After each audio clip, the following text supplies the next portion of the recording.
Assalamualaikum warahmatullahi wabarakatuh. Perkenalkan, nama saya Nur Aminah dari PGM 4A. Saya dari kelompok 2 Matematika dan saya memiliki teman dalam kelompok, itu ada namanya Normawati Hasanah, Siti Ajijah Rizky, Hasnawati, Normiati, Saidatul Aslamiyah, dan saya sendiri Nur Aminah. Jadi sebelum kita memulai materi dan dari presentasi kami, ada kalanya kami memperkenalkan dulu judul dari materi kami, yaitu bilangan prima. Dan sebelum kita mengetahui apa itu bilangan prima dan yang lain-lain sebagainya, ada kalanya kita memulai dengan basmalah. Bismillahirrahmanirrahim. Yang pertama yaitu sejarah bilangan prima. Nah, jadi bukan hanya bangsa saja yang mempunyai sejarah, tetapi juga matematika. Bahkan bagian dari matematika itu kita perkecil lagi menjadi sejarah bilangan prima. Apa sih sejarah dari bilangan prima tersebut? Jadi, bilangan prima telah dipelajari selama ribuan tahun. Buku Elements karya Euclid diterbitkan sekitar 300 tahun sebelum Masehi, yang menjadi bukti beberapa hasil terkait bilangan prima. Pada bagian 9 dari Elements, Euclid menulis kemungkinan terdapat begitu banyak bilangan prima. Mendekati setiap bilangan bulat dapat ditulis sebagai hasil perkalian bilangan prima secara unik.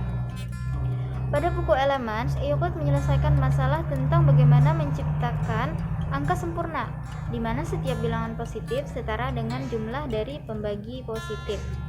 Menggunakan bilangan prima Mersenne, bilangan prima Mersenne merupakan bilangan prima yang dapat dihitung lewat persamaan 2n dikurang 1. Bilangan Mersenne termasuk angka terbesar yang pernah terungkap. Pada tahun 200 sebelum Masehi, Eratosthenes membuat algoritma untuk menghitung bilangan prima yang dikenal juga sebagai saringan Eratosthenes. Algoritma merupakan salah satu algoritma yang pertama kali ditulis. Eratosthenes meletakkan angka pada kotak dan mencoret berbagai angka yang tergolong kelipatan dan akar kuadrat sehingga akar tersisa merupakan bilangan prima. Namun, saat Dark Ages, di mana intelektual dan sains mengalami tekanan, tidak ada lagi karya berikutnya yang membalas bilangan prima. Pada abad ke-17, ahli matematika seperti Fermat, Euler, dan Gauss mulai memeriksa pola yang muncul pada bilangan prima. Konjektur dan teori yang dibuat para ahli matematika di saat itu menciptakan revolusi dari matematika, dan beberapa di antaranya masih dibuktikan hingga saat ini. Nah, jadi yang tadi merupakan sejarah dari bilangan prima. Baiklah, lanjut kepada pembahasan selanjutnya mengenai manfaat bilangan prima. Nah, pada zaman dahulu itu bilangan prima itu dianggap tidak memiliki manfaat sama sekali. Nah, sekarang bilangan prima kini menjadi bagian yang tidak terpisahkan, terutama dalam bidang teknologi. Nah, jadi bilangan prima terutama untuk semua teknologi berbasis komputer itu sangat berguna, contohnya dalam teknik kriptografi. Nah, mengenai kriptografi adalah ilmu yang mempelajari bagaimana pesan atau dokumen aman, jadi tidak terbaca oleh orang yang tidak berhak membacanya. Jadi dalam teknologi komputer, baik itu berkirim pesan atau suatu dokumen, bilangan prima sangat berguna untuk menjaga keamanannya agar tidak dibaca oleh orang yang tidak berhak membacanya. Bilangan prima adalah bilangan asli yang hanya dapat atau habis dibagi oleh bilangan satu atau bilangan itu sendiri, sehingga dapat disimpulkan bahwa bilangan prima memiliki dua faktor. Untuk contoh bilangan prima yaitu 2, 3, 5, 7, 11, 13, dan seterusnya. Mengapa angka 1 tidak termasuk ke dalam bilangan prima? Karena angka 1 hanya memiliki satu faktor saja. Selanjutnya, faktor prima adalah bilangan prima yang terdapat di dalam faktor bilangan. Misalnya bilangan 14, faktornya yaitu 1, 2, 7, dan 14. Sehingga dari faktor tersebut diperoleh bahwa bilangan primanya yaitu 2 dan 7. Kemudian selanjutnya yaitu faktorisasi prima, merupakan bentuk perkalian faktor-faktor dari bilangan tersebut. Contohnya, biasanya faktorisasi prima ini diketahui dengan menggunakan pohon faktor. Contohnya misal pohon faktorisasi dari 36. Nah, langkah pertama yaitu 36 ini dibagi 2. Hasilnya adalah 18. Simpan 2 tadi. 18 ini kemudian dibagi 2 lagi. Hasilnya yaitu 9. Nah, 2-nya itu simpan lagi. Jadi ada 2 sudah. Kemudian 9 ini karena tidak bisa dibagi 2, jadi kita bagi dengan 3. 9 bagi 3 berarti 3. Nah, kita simpan 3 ini. Kemudian dari 3 ini faktornya yaitu ada 3 dikali 1. Hasilnya 3. Jadi simpan 3-nya. Jadi dari pohon faktor ini diperoleh 2, 3, dan 3. Nah, jadi faktorisasinya yaitu 2 dikali 2 dikali 3 dikali 3. Kita ubah ke bentuk perpangkatan. Jadi hasilnya yaitu 2 pangkat 2 dikali 3 pangkat 2. Intinya pohon faktor ini adalah menyederhanakan. Selanjutnya yaitu sifat-sifat bilangan prima. Sifat yang pertama yaitu teorema dasar aritmatika. Setiap bilangan komposit dapat ditulis juga sebagai hasil kali bilangan prima dalam satu dan hanya satu cara. Sifat ini merupakan dasar untuk menemukan faktorisasi prima dari suatu bilangan. Contohnya, bilangan 260.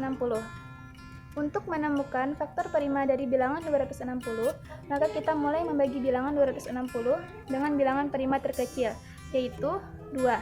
Lalu kita periksa apakah 2 adalah pembagi bilangan itu. Jika tidak, maka kita coba dengan bilangan prima yang lebih besar berikutnya dan kita periksa keterbagiannya oleh bilangan prima ini.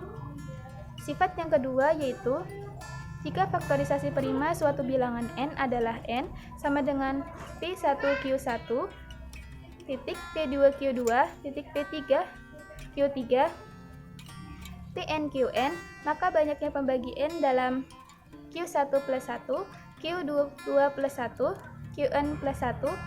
Contohnya yaitu tentukan semua pembagi 912.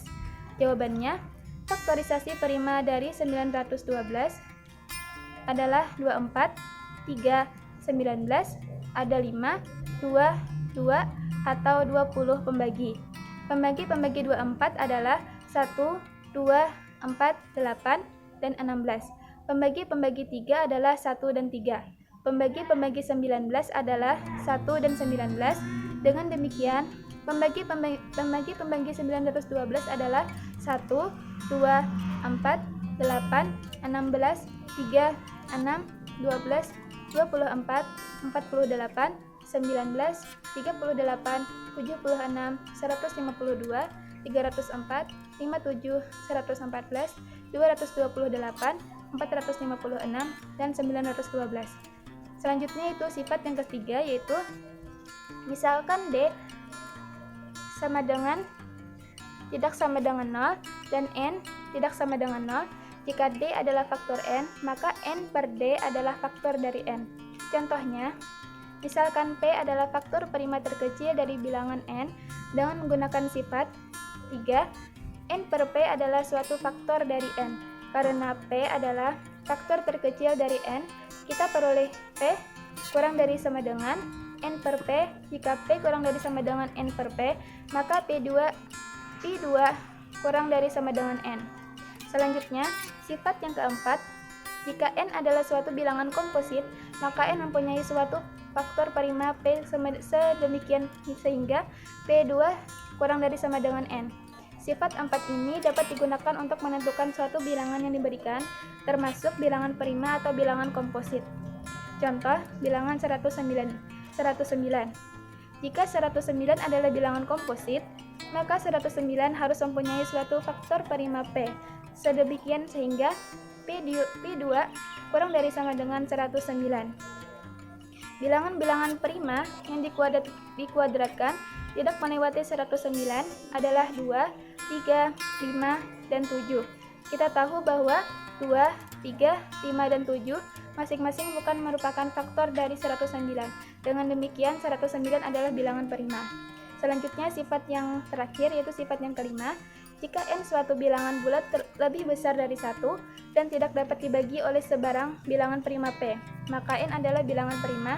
Salah satu cara untuk menemukan seluruh bilangan prima yang lebih kecil dari suatu bilangan bulat yang diberikan adalah dengan menggunakan saringan Eratosthenes. Jika sama bilangan asli lebih besar 1 ditempatkan pada suatu saringan, maka bilangan yang bukan bilangan prima diberi tanda silang. Artinya, jatuh melalui lubang saringan. Bilangan-bilangan yang tersisa adalah bilangan prima. Saya akan menjelaskan perumusan bilangan prima yang gagal. Belum ada yang bisa menemukan secara pasti tentang perumusan bilangan prima ini. Di bawah ini akan diberikan beberapa perumusan yang gagal menghasilkan bilangan prima secara keseluruhan. Yang pertama yaitu rumusnya F dalam kurung N sama dengan N2 kurang N tambah 41. Sudah diduga bahwa fungsi F dalam kurung N ini sama dengan N2 kurang N tambah 41 menghasilkan bilangan prima untuk bilangan asli.